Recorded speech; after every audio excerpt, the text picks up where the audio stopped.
short notice. We know that the timing of this is not optimal for many of you, but this was the best and earliest we could do given the circumstances. Of course, we're here to announce a second interim police chief who many of you may recognize, Art Acevedo. We have him here with us. We also have City Manager Jim Twombly and current interim police chief Dan Oates.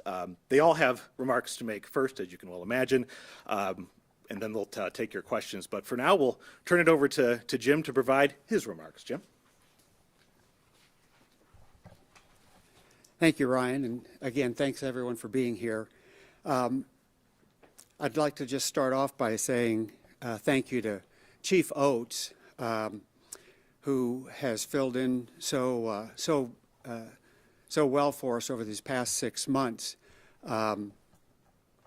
When I called Chief Oates last spring and asked him about coming here as interim, he was ready, willing, and able. He, in following discussions, he talked about things that he could do for the department, and I was really pleased. We saw eye to eye on any number of things. He's done a great job since he's been here. He came during a difficult time for the department and the city. It was a difficult situation and really at a critical juncture for us. Since being here, he has lent stability and a steady hand within the department with his years of experience and his knowledge. He's been a real benefit for the officers. He has reintroduced his crime-fighting strategy that he used here in his previous tenure with the city, and that is paying off. He's also been a leader within the department and has reached out to the community to continue the building of trust that we need to do with our community.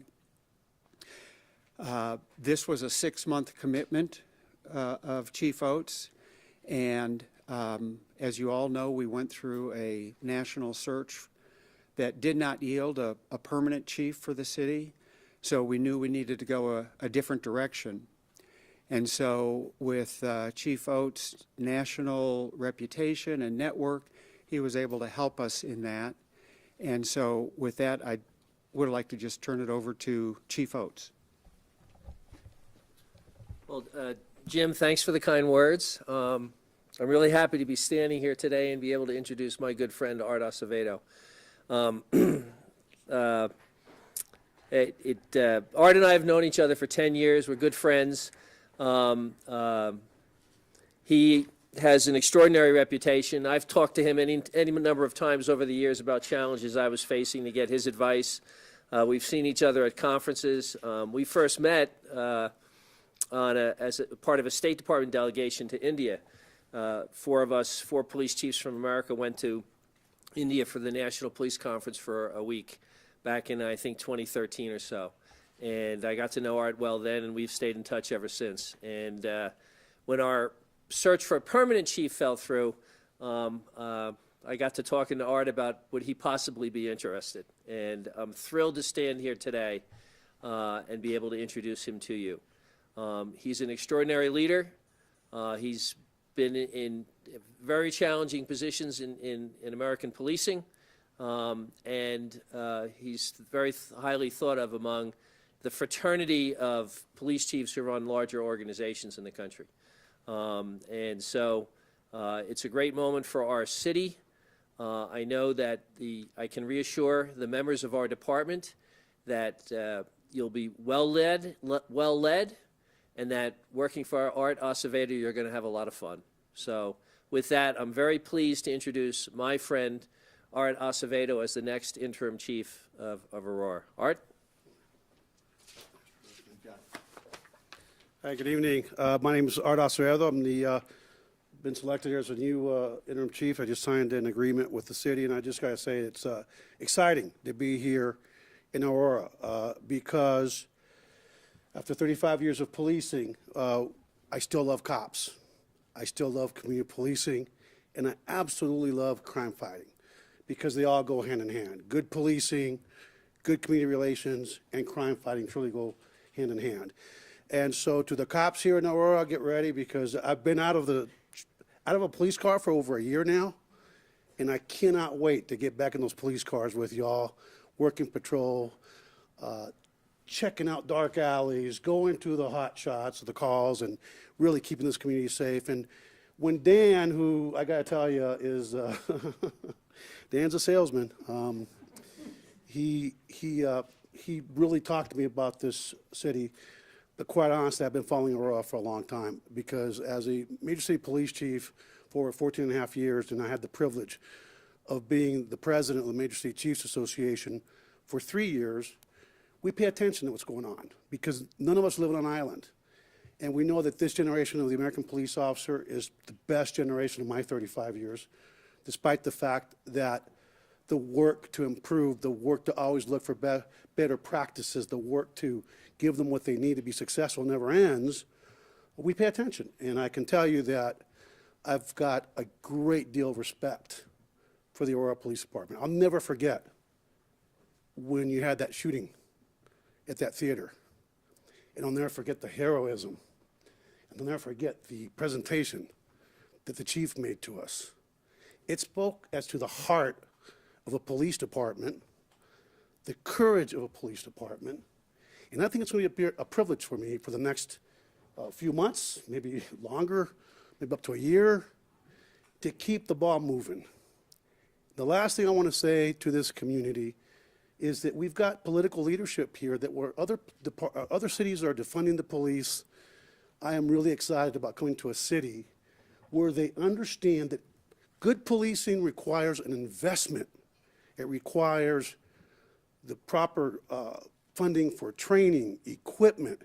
It requires having a benefits package and a pay that attracts the very best. And I'm excited, council member, to be coming here because when I got to visit with the members of the council and the mayor, I found unity in a vision for Aurora being a safe city.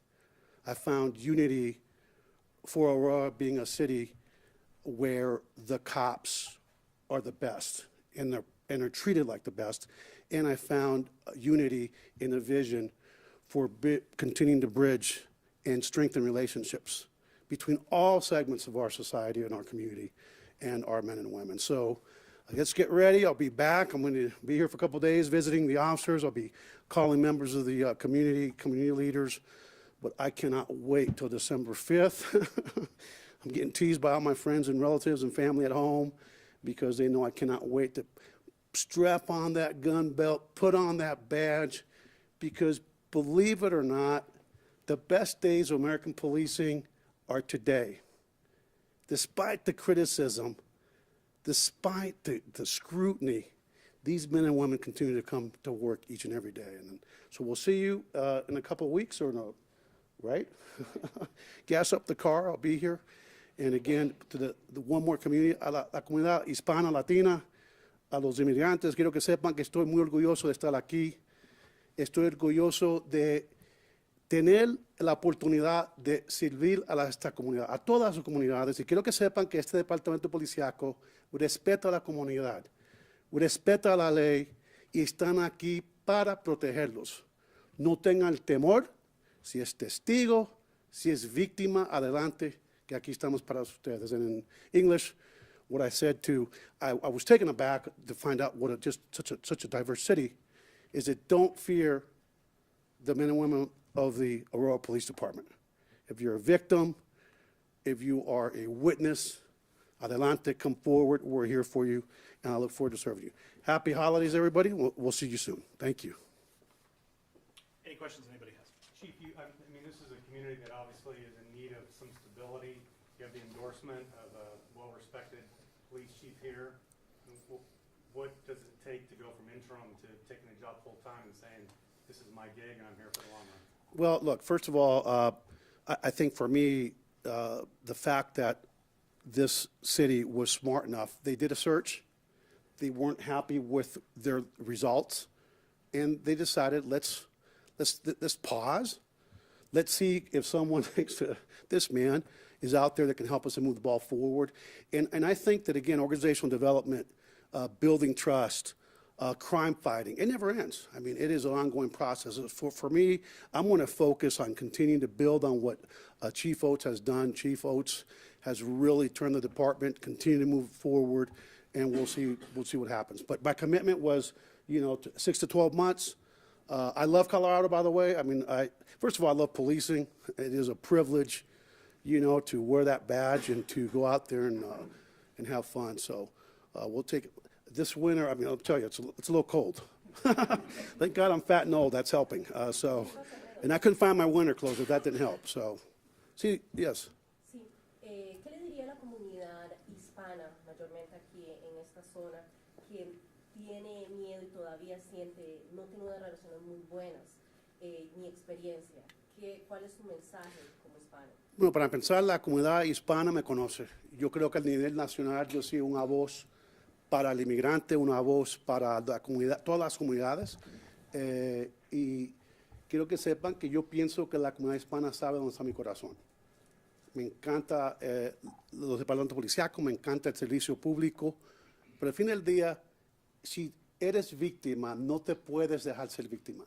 No puedes tener el temor a la policía, tienes el temor al criminal, tienes el temor al que lo está abusando. Así que quiero que sepan que yo sé que la relación de la policía y la comunidad nunca es perfecta, porque las relaciones personales no son perfectas, es trabajo, pero vamos a seguir trabajando para ganarlos la confianza y para seguir adelante para mantener la seguridad pública. And I'm going to just say there is violent crime. And I like to always say, do not confuse kindness or weakness, because we are going to continue to fight crime, and we're going to hold people accountable. And we're going to do what we get paid to do, which is to keep people safe, keep our cops safe, and to make this vibrant community the safest it can possibly be. Yes, ma'am. You talk about 6 to 12 months. Can you tell us how long is the contract you signed? And then, just to be clear, are you interested in the full-time job? You know what? After my last experience, I did my homework, and I really want to thank the mayor and council.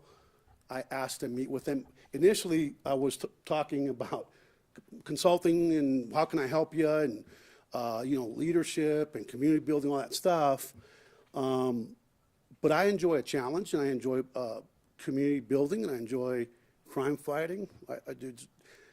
You will find me happiest when I'm in a police car working in the middle of the night.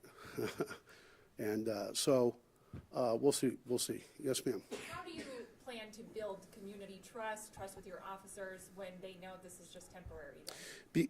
Because at the end of the day, it's not my job to build trust. It's the job of the organization. I'm just one person. Quite honestly, the chief is the least important person in any police department. We're the most replaceable person in any police department. The people that count the most are the men and women that are the face of the police department, that are interacting day in and day out. What I hope to do is bring 35 years of experience and an extremely deep passion for policing and sharing everything I have with our command staff, with our professional civilian staff, and just use that to move the ball forward. The average police chief in this country, when I became a police chief for the first time in 2007, I was 43 years old, I think. I was skinnier, I had more hair, and I'll never forget the first time I sat around that table at the Major Chief Chiefs Association. 77 police executives from around the country, from New York. Dan knows what I'm talking about.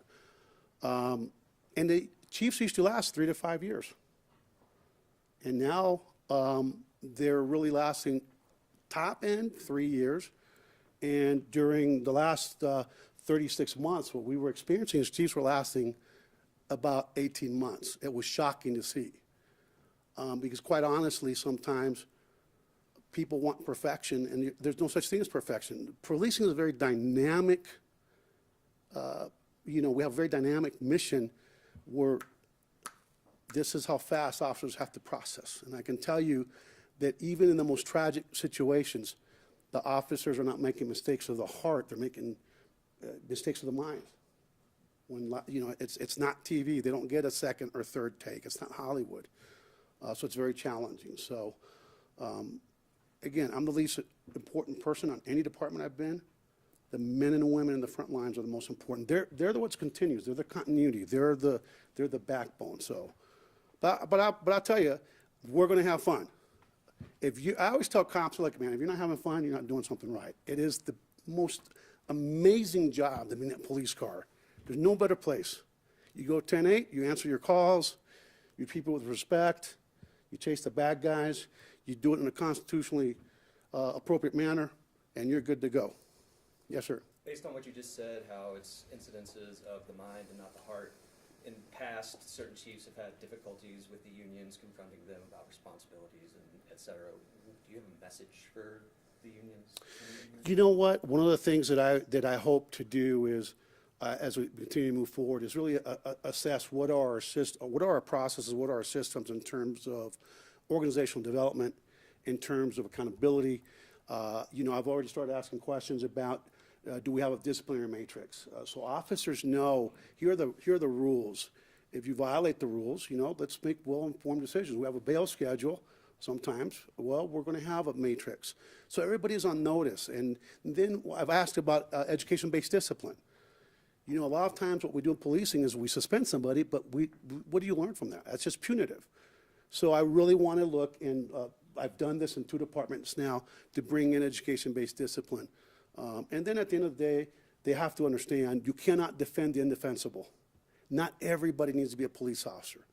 And sometimes when an officer does something, not because they're malicious, but they just, you know, no matter how much we train, you can never, ever truly assess 100% how somebody's going to respond in a situation where it's not a controlled environment in the academy. And sometimes when people don't respond appropriately, not everybody needs a police officer. And the great cops, the vast majority here, you know, if we identify those people, you know, some of them just won't survive. So I always tell my union folks, and I'm very pro-labor, you know, because without some of the civil rights, some of the rights that they've attained over the years, think about when cops didn't have any rights. Think about the civil rights movement when cops, if you didn't do exactly what you were told, you were fired, no matter whether it was constitutional or not. So it's a balance, and I've always told them, don't defend the indefensible because you hurt the vast majority, which is the vast majority of the organization, and cops. Anything else? Yes. What, do you already do one?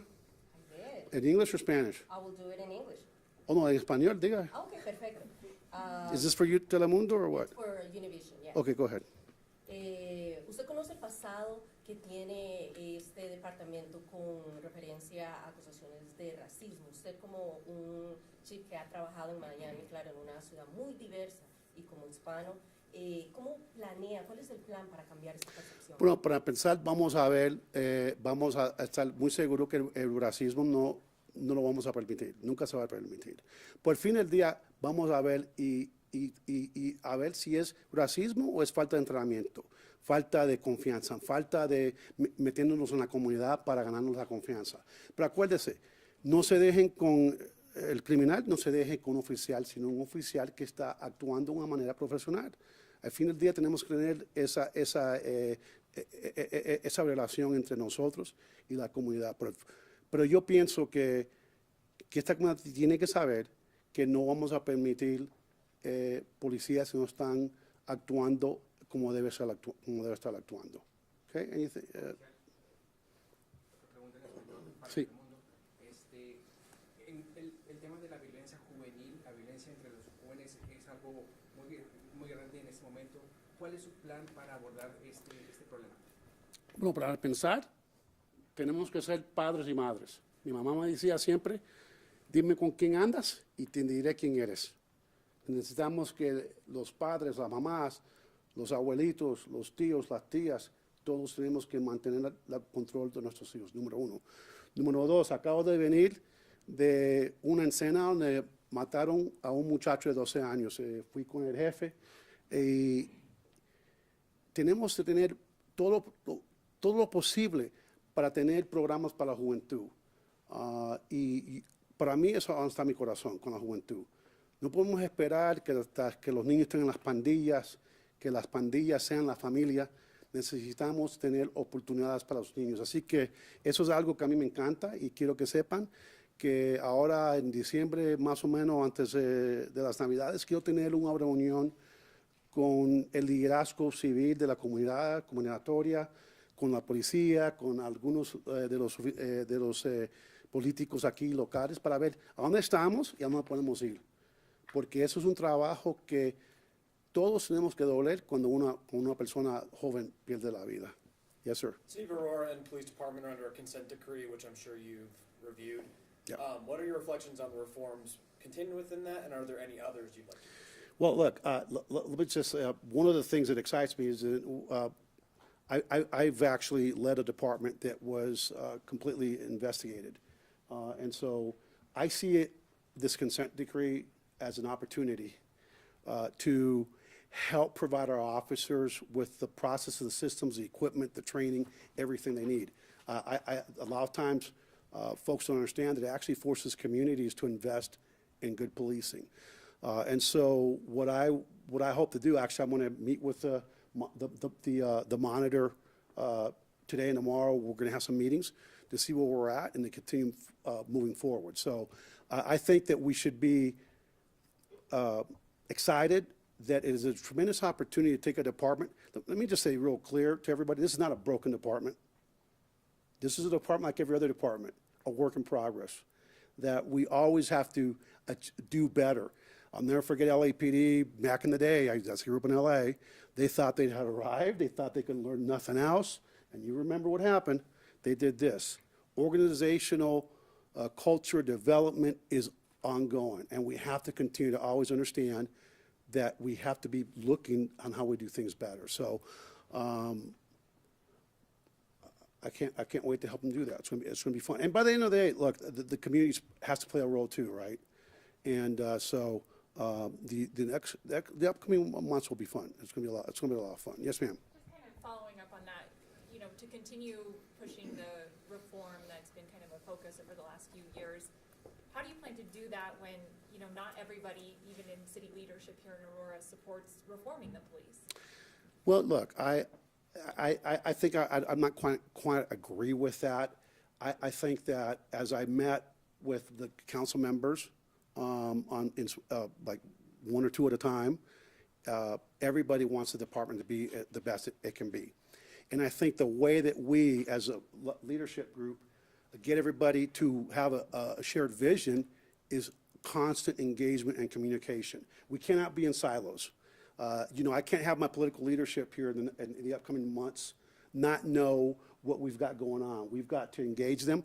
And quite honestly, with 35 years of policing, sometimes we all just look at things through the prism of our own life experience and through the prism of what we know. And I think our job as leaders is to make everybody's field of vision continue to broaden, you know, because regardless of what we think here, we got to think about what's the federal government think, what's the Department of Justice at the federal level thinks, how are they going to handle, what are their expectations, you know, what's the state legislature's view on stuff.